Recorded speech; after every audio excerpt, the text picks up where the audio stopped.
Hello friends, this is Jan Curcio with the sixth in a series of presentations leading up to our commemoration of the crucifixion and resurrection of Jesus Christ. In my last video, I harmonized the gospel accounts of Christ's agony in the Garden of Gethsemane, and I've attempted to do the same with a comprehensive and coherent accounting of Christ's trial before the Sanhedrin and his audiences before Roman Governor Pontius Pilate and King Herod.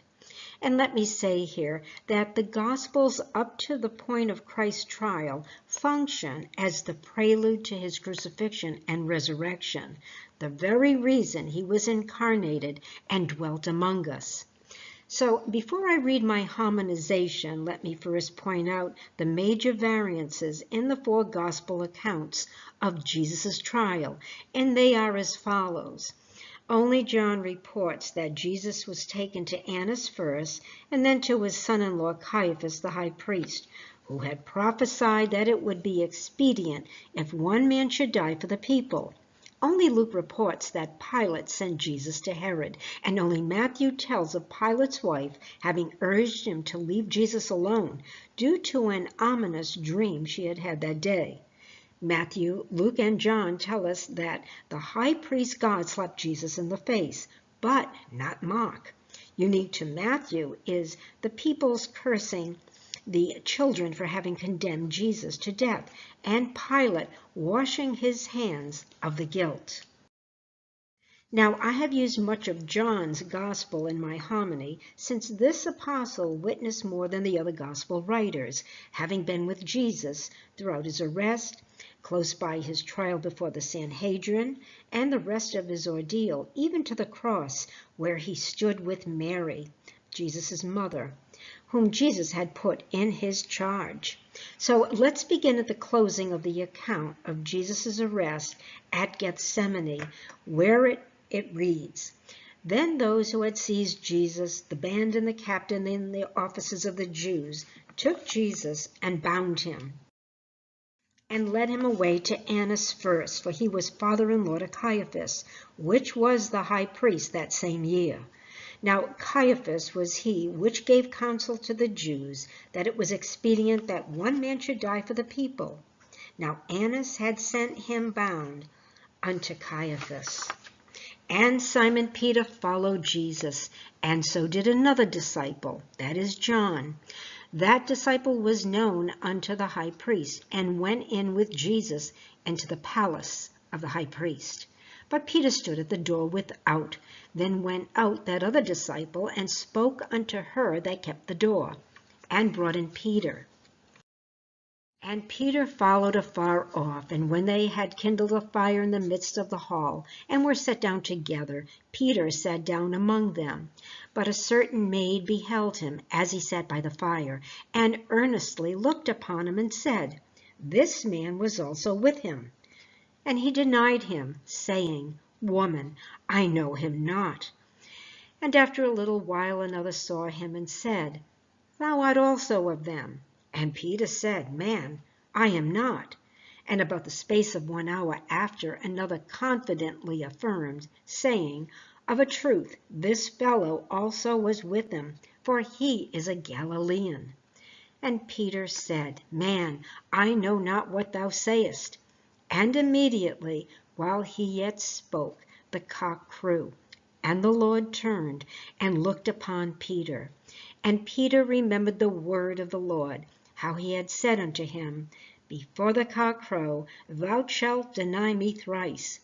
And Peter went out and wept bitterly. And the men that held Jesus mocked him and smote him, and when they had blindfolded him, they struck him on the face, and asked him, saying, Prophesy, who is it that smote thee? And many other things blasphemously spoke they against him.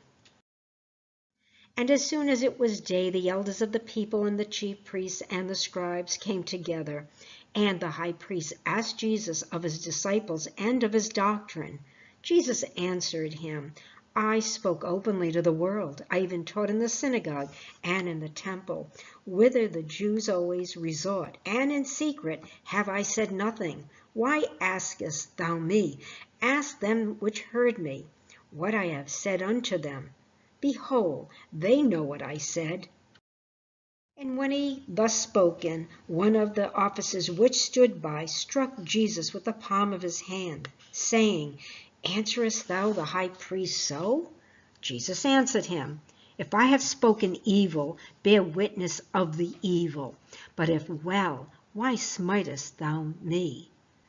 Now the chief priests and the whole council were seeking false testimony against Jesus, that they might put him to death.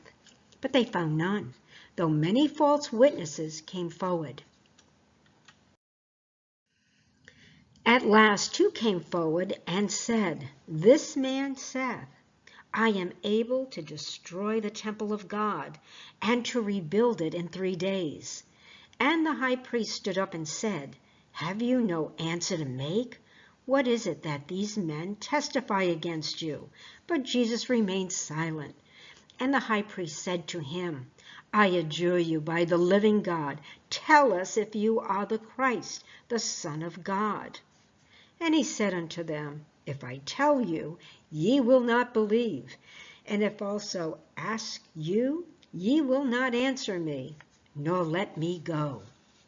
But I tell you, from now on you will see the Son of Man seated at the right hand of power and coming on the clouds of heaven. Then the high priest tore his robes and said, He has uttered blasphemy. What further witnesses do we need? You have now heard his blasphemy. What is your judgment? They answered, He deserves death.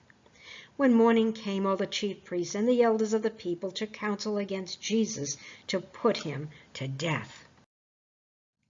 Then the Jewish leaders took Jesus from Caiaphas to the palace of the Roman governor. By now it was early morning, and to avoid ceremonial uncleanness, they did not enter the palace, because they wanted to be able to eat the Passover. So Pilate came out to them and asked, What charges are you bringing against this man? If he were not a criminal, they replied, we would not have handed him over to you. Pilate said, Take him yourselves and judge him by your own law.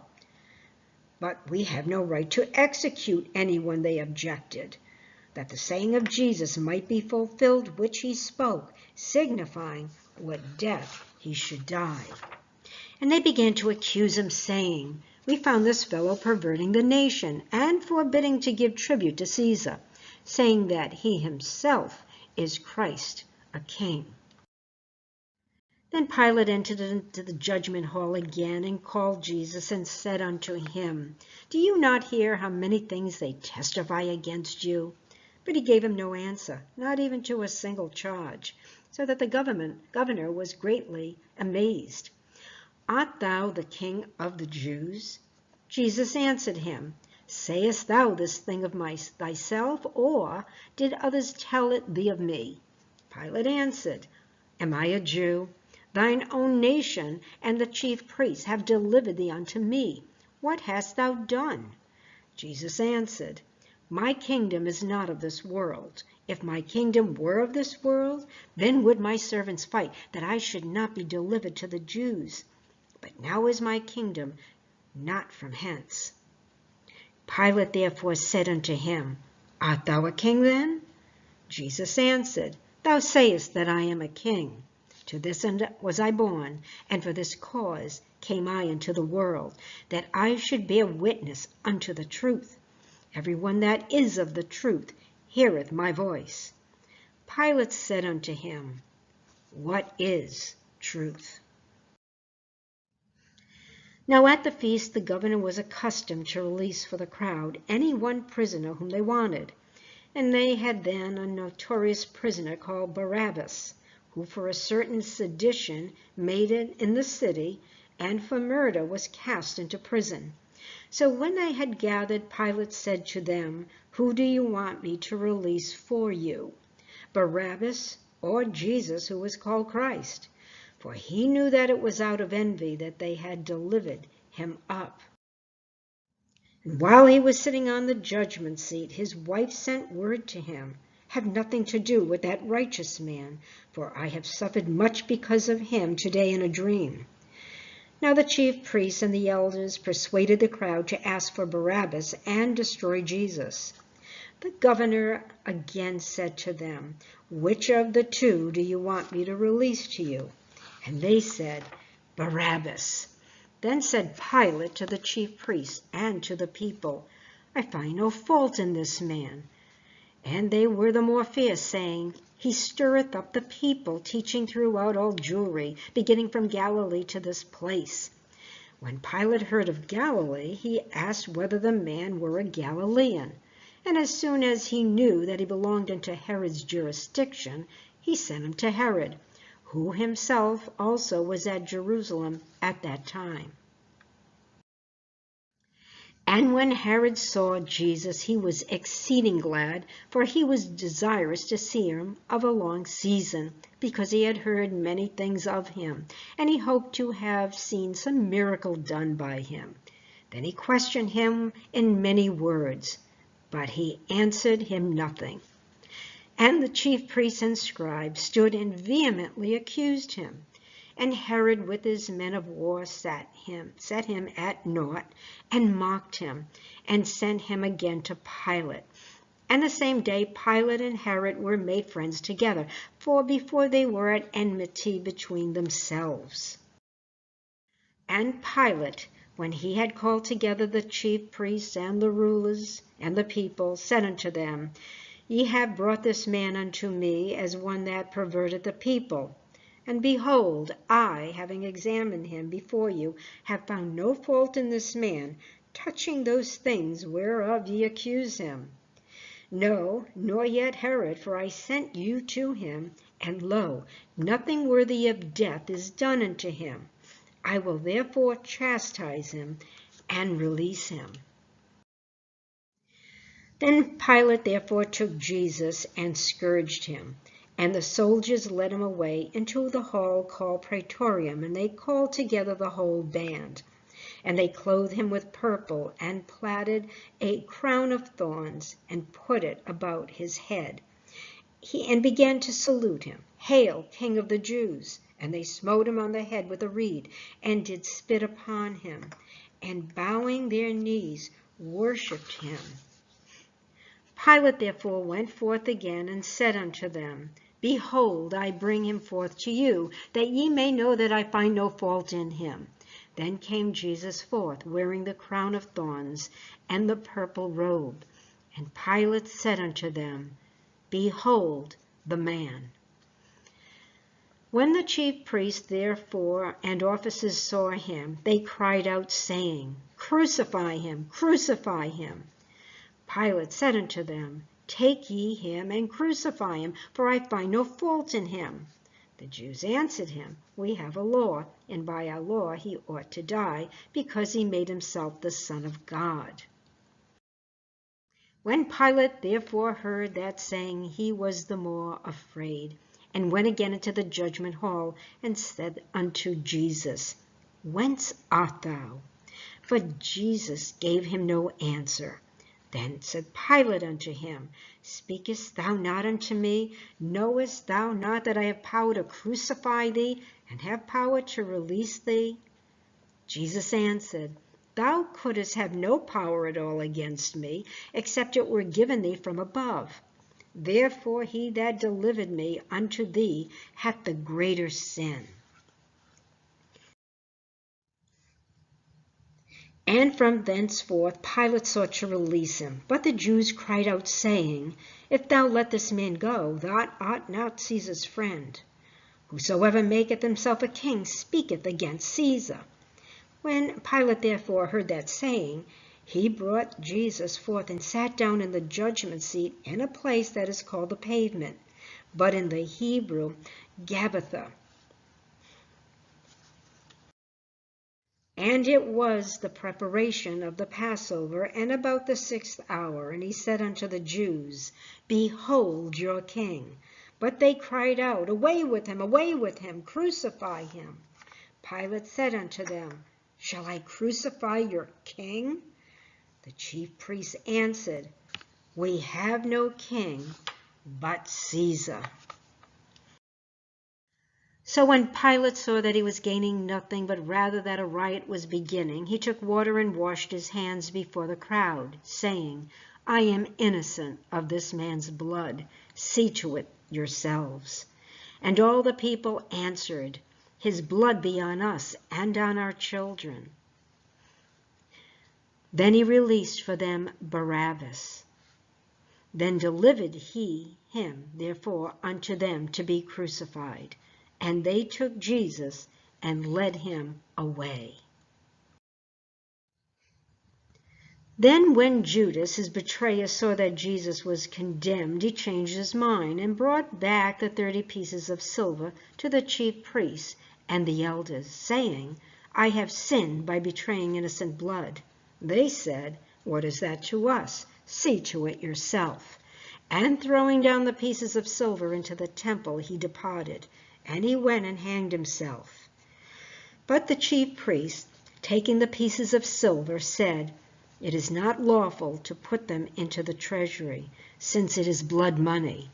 So they took counsel and bought with them the potter's field as a burial place for strangers. Therefore that field has been called the field of blood to this day. Then was fulfilled what had been spoken by the prophet Jeremiah, saying, "And they took the 30 pieces of silver, the price of him on whom a price had been set by some of the sons of Israel, and they gave them for the potter's field, as the Lord directed me." Let me also recount here other prophecies concerning Judas Iscariot, and I quote the psalmist who wrote, "Even my close friend whom I trusted, he who shared my bread, has lifted up his heel against me." Psalm 41:9, which was fulfilled in Mark 14:10. And the prophet Zechariah wrote, and I quote, "I told them, if you think it best, give me my pay, but if not, keep it." So they paid me 30 pieces of silver. Zechariah 11:12. Fulfilled in Matthew 26:14 through 15. Now, I would like to comment on the discussions concerning the innocence of both Pilate and Judas Iscariot.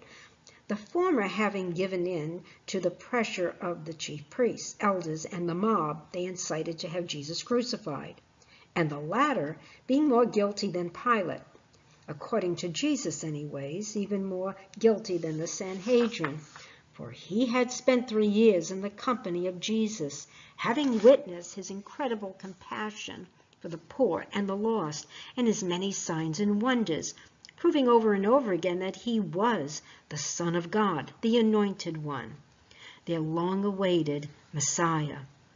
Even though Matthew reports that he had repented of having shed innocent blood, and had returned the 30 pieces of silver to the chief priests, I can say that he died a guilty man, based on Jesus' statement that he lost none that the Father gave him, except the son of perdition, John 17:12, and that it would be better for that man, the betrayer, if he had never been born, Matthew 26:24, with both statements referring to Judas Iscariot.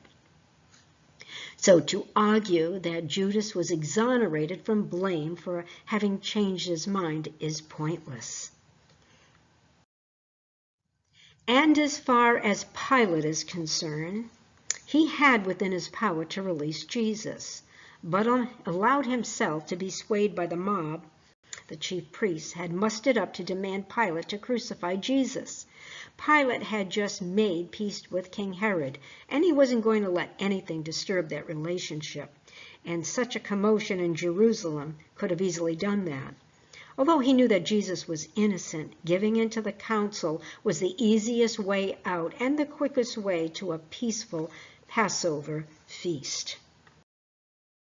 Also, there is much discussion concerning the fairness of Jesus' trial before the Sanhedrin. I have to say that even a child could recognize that the trial was contrived and that gross injustice had been dealt to Jesus by those who had already decided to condemn him to death. To begin with, there was no actual indictment or formal charge presented to Jesus at the arrest, but only a mob sent by the chief priests and elders showed up with swords and torches to bind and arrest him like he was a dangerous criminal. And then there was the nighttime ad hoc assembly of the Sanhedrin with their false witnesses, all of whom betraying a conspiracy to condemn Jesus to death. No legal trial would have been conducted at night, and certainly not presided over by Caiaphas, given that he was the most biased against Jesus, and who had prophesied that it would be expedient if this one man, that is Jesus, be done away with for the sake of the whole nation. In his capacity as an agent of Rome for the sake of maintaining peace amongst the Jews, Caiaphas feared the people's excitement over Jesus and his growing popularity throughout the country, being overly concerned that an uprising might ensue that would be met with Roman retaliation against the temple community. And we know that it was a Jewish uprising that resulted in the destruction of Jerusalem and their temple in 70 A.D., where the curse that the mob spoke over themselves and their children came to pass. Although the temple council had staged a bogus trial with trumped-up charges, having predetermined that Jesus was guilty and deserving of death, Yahweh had predestined that his son be rejected and betrayed by those who should have recognized him as their Messiah. This is evident in that although the chief priests had drummed up false witnesses that proved to be unconvincing, Jesus intentionally indicted himself by declaring that he was the Messiah, the Son of God, which is all they needed to convince all that he should be condemned for the crime of blasphemy. Furthermore, Christ's rejection was a fulfillment of prophecy, and I quote from Isaiah 53 and 7. He was despised and rejected by men, a man of sorrows and familiar with suffering, like one from whom men hide their faces. He was despised, and we esteem him not. He was oppressed and afflicted, yet he did not open his mouth. He was like a lamb led to the slaughter, and as a sheep before her shearers is silent, so he did not open his mouth. Now the fulfillment of Isaiah's prophecy is found in Mark 15:5, when before Pilate, Jesus is said to have kept silent. So in applying the accounts of Christ's ordeal to our lives, let me say that he didn't suffer all that he had so that we could go on with our lives as usual, as some preach today, continuing to live carnal and worldly lifestyles. Christ's life was hugely impacted by his suffering, and so should ours. I urge you, therefore, to meditate on Christ's passion and let it affect your lives in a way that you will commit to a life pleasing to the Lord, becoming an effective witness of Jesus Christ to all those around you. I know that I will do so in the approach to Good Friday and Resurrection Sunday. Please take time to reflect on the passion of Christ so that you will attain a deeper understanding of just how much he loves you, demonstrated through his suffering and sacrificial death on a cruel Roman cross. Thank you for viewing, and please subscribe and hit the bell for notice of my next video in this series, a study of Christ's crucifixion. May God bless you all richly in every area of your lives.